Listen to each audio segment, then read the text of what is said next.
Du Père, du Fils et du Saint-Esprit, un seul Dieu. Amen. La première année de Darius, fils d'Assuérus de la race des Mèdes, lequel était devenu roi du royaume des Chaldéens. Daniel, en fait, il avait été des années en déportation, ça faisait plus de 60 ans, et il voulait savoir ce qu'il allait advenir de son peuple après qu'il ait eu des visions des années lointaines à venir, comme on a vu dans les chapitres 7 et 8. Et donc, après la chute de Babylone, les Perses et les Mèdes règnent, et Daniel ne sait pas s'ils vont rester en déportation ou ce qui va se passer. Et en fait, à la fin de ce chapitre, il va avoir une bonne nouvelle, puisqu'à la fin de ce chapitre, il va apprendre qu'il y aura la fin de la déportation, et c'est ce qu'il espérait. Et ensuite, historiquement parlant, derrière, c'est là que Esdras et Néhémie, le roi Zorobabel et tous ces personnages-là importants interviennent avec le retour triomphal à Jérusalem et la reconstruction des murailles de Jérusalem et de la ville de Jérusalem. Et des petits détails aussi dans ce verset-là, Assuérus c'est un titre, c'est comme Jules César ou Pharaon, c'est pas forcément le nom du roi, c'est juste un titre parce que c'est un nom qu'on peut retrouver dans d'autres histoires ou à d'autres endroits, mais c'est simplement un titre, ça peut être d'autres personnages en fait. Et c'est intéressant de lire que Darius est devenu roi du royaume des Chaldéens. Devenu, et ce qu'on se dit ici, c'est que tout se fait avec la permission de Dieu ou selon le plan de Dieu en fait. C'est vraiment Dieu qui est tout puissant, qui contrôle tout et qui permet que les choses arrivent. La première année de son règne, moi Daniel, je vis par les livres qu'il devait s'écouler 70 ans pour les ruines de Jérusalem, d'après le nombre des années dont l'Éternel avait parlé à Jérémie le prophète. Et en fait, dans l'Ancien Testament, juste aussi un petit détail là-dessus, c'est qu'on ne dit pas qu'on est en X années avant Jésus-Christ, parce qu'il n'est pas encore arrivé évidemment, mais on compte les époques par rapport aux années de règne des rois. Donc c'est pour situer historiquement l'histoire, donc c'est la première année du règne de Darius, et ça nous permet de situer l'époque à laquelle il y a cette histoire-là. Et je vis par les livres qu'il devait s'écouler 70 ans. Les livres dont il parle, évidemment, c'est ceux de l'Ancien Testament et des prophètes avant lui, et les autres livres autres que prophétiques, en commençant par Genèse. Évidemment, la Bible s'est construite au fur et à mesure. Et l'un des prophètes qui était juste avant Daniel et qui était un de ses contemporains, c'est Jérémie.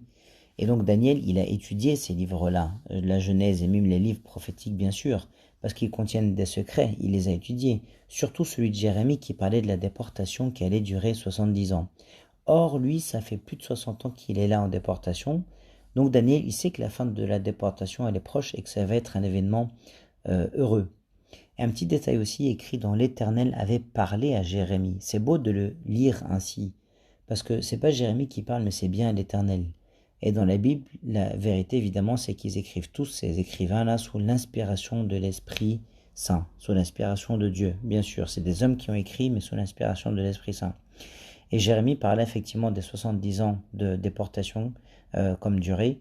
Dans son chapitre 25, il est mort avant la fin de la déportation, Jérémie. Daniel, lui, qui arrive avec lui, a lu ça et a vécu ça. Je tournai ma face vers le Seigneur Dieu afin de recourir à la prière et aux supplications en jeûnant et en prenant le sac et la cendre. Et là, ça va être très beau de lire ces prochains versets-là parce qu'on va voir et essayer d'apprendre et de s'inspirer de la prière de Daniel. Et en fait, ce qui est beau, c'est qu'il prie pour son peuple. Daniel, il a tout ce qu'il veut. C'est un homme pieux, c'est un homme même qui a une place importante au sein de l'Empire. Mais non, il se met avec le peuple. Et il prie pour son peuple. Il veut comprendre les secrets de Dieu, ce qui va arriver. C'est un homme de Dieu et Dieu va lui révéler tout ça parce qu'il prie.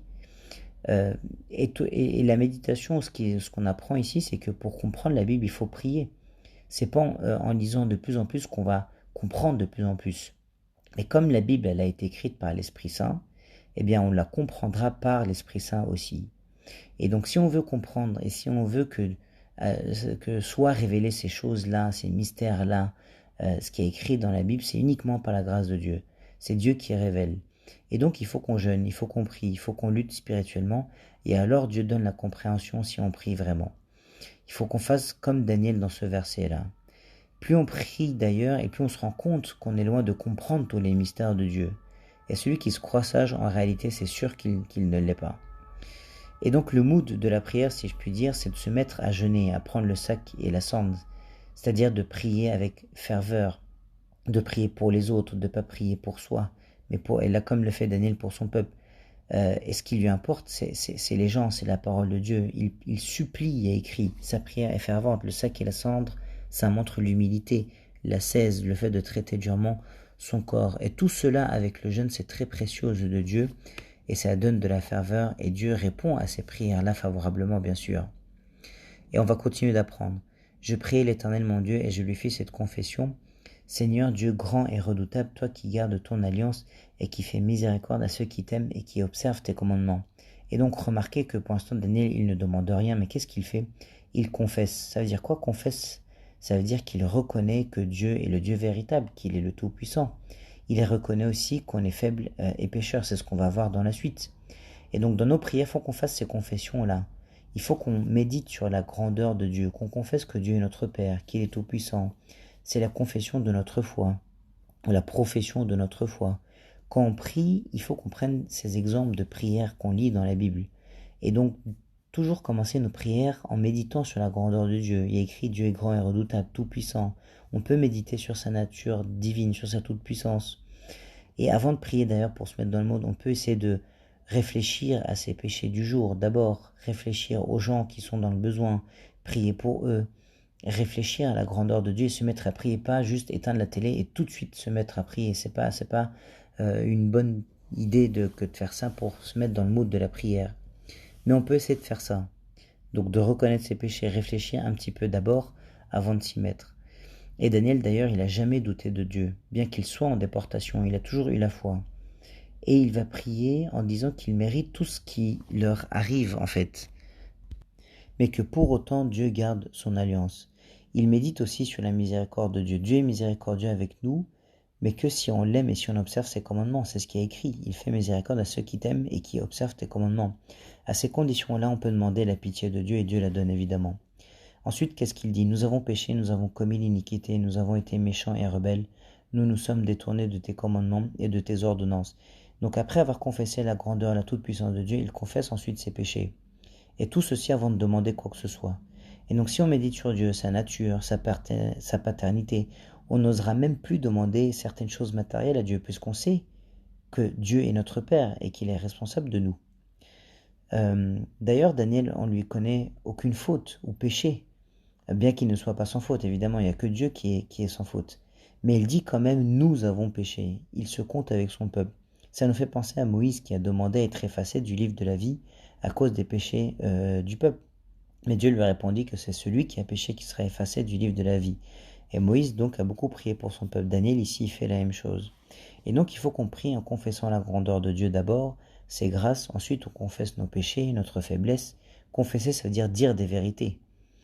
Et Daniel, il insiste dans sa prière, il répète sa prière, et il prie avec ferveur. Nous avons péché, nous avons commis l'iniquité, nous avons été méchants et rebelles. Rebelles, ça veut dire qu'on refuse ce qui nous arrive. Comme le peuple avec Moïse pendant l'exil, il disait mais pourquoi il nous arrive ça? C'est injuste quasiment, c'est ce qu'il disait. Mais la réalité, c'est qu'on mérite tout ce qui nous arrive. Et on mérite pire même. Dieu, par sa miséricorde, il nous laisse vivre, il nous donne des occasions de repentir. Et tout cela, son rationnel, c'est notre salut, c'est notre repentir, qu'on revienne à lui en fait. Nous n'avons pas écouté tes serviteurs, les prophètes qui ont parlé en ton nom à nos rois, à nos chefs, à nos pères et à tout le peuple du pays. Les prophètes avant lui sont tous ceux qui ont appelé au repentir. Même Jean-Baptiste, il appelait au repentir, c'est le même message. Les prophètes, ils ont tous eu le même message. Repentez-vous de vos péchés et le Christ arrive bientôt. Et donc Daniel, en tout cas, il s'inclut ici avec son peuple, en disant nous. Et donc on ne peut pas dire qu'on pêche par ignorance, on n'a pas d'excuses, parce qu'on nous a beaucoup enseigné par les prophètes, par la Bible, par tout ce qu'on y lit, par les membres de l'Église, etc., etc. Ensuite il continue, à toi Seigneur est la justice, et à nous la confusion de face en ce jour aux hommes de Juda, aux habitants de Jérusalem, et à tout Israël, à ceux qui sont près, à ceux qui sont loin, dans tous les pays, où tu les as chassés à cause des infidélités dont ils se sont rendus coupables envers toi. Et donc il revient à confesser Dieu et à confesser sa justice. On ne peut rien reprocher à Dieu. Dieu est juste. À nous la confusion de face, ce qui nous arrive, c'est notre faute. Dieu, et là je ne parle pas que de l'histoire de Daniel, mais de nos épreuves qui nous arrivent dans nos vies, bien sûr. Tout cela nous arrive par amour pour Dieu, pour notre repentir, le tout pour notre salut. Dieu permet cela pour notre correction, qu'on revienne à Dieu. Dieu, il aime qu'on confesse nos péchés, comme le bon larron par exemple, et qui a été justifié. Il faut dire qu'on est pécheur, et alors on sort justifié de l'épreuve. On ne fait appel qu'à la pitié de Dieu, il n'y a que ça pour nous sauver. Et d'ailleurs, le peuple, il s'est fait déporter beaucoup, parce qu'il ne s'est pas repenti au fur et à mesure de toutes ces déportations. Il y a eu les Assyriens, les Babyloniens, les Perses, les Mèdes, les Grecs, les Romains. Et le peuple, il subit ces déportations pour son non-repentir, Et d'ailleurs, le royaume de Juda, vous savez, le royaume d'Israël était découpé en deux. Il y avait Israël au nord et Juda au sud. Au début, il y avait qu'Israël qui faisait des péchés et ceux qui ont été déportés d'abord par les Assyriens. Et les Assyriens n'ont pas touché Juda parce que Juda était bon à ce moment-là. Mais quand Juda a commencé à pécher, c'est là que Dieu a envoyé du coup une correction avec Babylone qui est venu écraser les Assyriens, qui est venu reprendre Israël, qui est venu reprendre du coup Juda et donc l'entièreté du peuple d'Israël. Mais ça, c'est uniquement quand ils ont eu besoin de correction que Dieu a permis que ça se passe ainsi par les Babyloniens. Et d'ailleurs, ensuite, ils sont restés dans leur péché. C'est pour ça qu'il y a eu les Perses, les Mèdes, les Grecs et les Romains, etc. Seigneur, à nous la confusion de face, à nos rois, à nos chefs et à nos pères, parce que nous avons péché contre toi. Et donc il répète sa prière avec ferveur, il prie avec espérance néanmoins. Et pour l'instant, il n'a toujours rien demandé. C'est ça qui est notable en fait dans sa prière. Auprès du Seigneur notre Dieu, la miséricorde et le pardon, car nous avons été rebelles envers lui. Donc avant de demander la délivrance, il demande la rémission des péchés, il demande la miséricorde et le pardon. Et ça aussi, c'est des techniques pour nous pour prier. Évidemment, c'est la première chose à demander en premier avant quoi que ce soit. Nous n'avons pas écouté la voix de l'Éternel notre Dieu pour suivre ces lois qu'il avait mises devant nous par ses serviteurs les prophètes. Donc il répète encore. Tout Israël a transgressé ta loi et s'est détourné pour ne pas écouter ta voix. Alors se sont répandues sur nous les malédictions et les imprécations qui sont écrites dans la loi de Moïse, serviteur de Dieu, parce que nous avons péché contre Dieu. Et donc Dieu ne fait rien de surprenant. Il avait dit dans la loi de Moïse que si le peuple se détournerait de lui et de ses commandements, qu'il lui arriverait des corrections, comme ici. Donc il n'y a rien de bizarre, il n'y a rien qu'on peut reprocher à Dieu. Si on confesse et on se repent, comme le peuple de Ninive par exemple dans l'histoire de Jonas, eh bien on retrouve la vue. Si Dieu corrige, il faut qu'on se repente et sentir qu'on mérite la correction, et c'est alors que Dieu délivre, et gloire à Dieu éternellement. Amen.